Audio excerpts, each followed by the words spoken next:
அஸ்ஸலாமு அலைக்கும் வரஹ்மத்துல்லாஹி தஆலா பரகாத்துஹு. நான் உங்களின் முன்னால் பேச வந்துள்ள தலைப்பு இஸ்லாமிய சகோதரத்துவம். நிரந்தரமற்ற இவ்வுலகில் அளவில்லா ஞாபகத்துக்களை அள்ளி கொடுக்கக்கூடிய அல்லாஹுக்கே புகழ் அனைத்தும். மேலும் சாந்தியும் சமாதானமும் நபி ஸல்லல்லாஹு அலைஹி வஸல்லம் அவர்கள் மீதும் அவர்கள் குடும்பத்தார்கள் தோழர்கள் மீதும் இந்த நல்லதொரு மஜ்லிஸிலே அமர்ந்திருக்கக்கூடிய நம் அனைவரின் மீதும் உண்டாவதாக. ஆமீன்.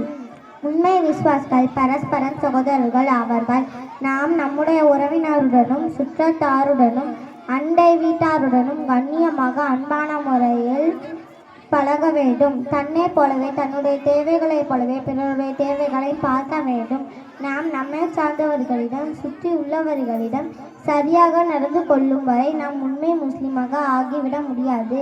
ஹல்ரத் ஹுதைஃபா ரலியல்லாஹு அன்ஹு அவர்கள் அறிவிக்கிறார்கள், எர்முக் என்ற போரில் என் மகன் காயமடைந்தான். அவனுக்கு தண்ணீர் கொடுப்பதற்கு நான் சென்றேன். என் மகன் அவனுக்கு அருகிலுள்ள ஹிஷாமை சுட்டி காண்பித்து அவருக்கு தண்ணீர் கொடுக்கும்படி கூறினார்.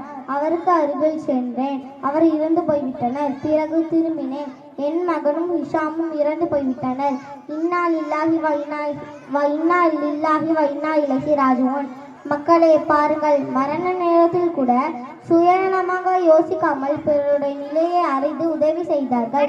இத்தகைய அழகிய குணம்தான் நம்மிடமும் இருக்க வேண்டும் என்பதை புரிந்து கொள்ள வேண்டும். எனவே முஸ்லிம்களாகிய நாம் மக்களிடம் அன்பான முறையில் பிறரை நோவினை செய்யாமல் அல்லாஹுடைய பொருத்தத்தை பெறுவதற்கு எல்லாம் வல்ல அல்லாஹ் நம் அனைவருக்கும் தௌஃபீக் செய்வானாக. ஆமீன். அஸ்ஸலாமு அலைக்கும்.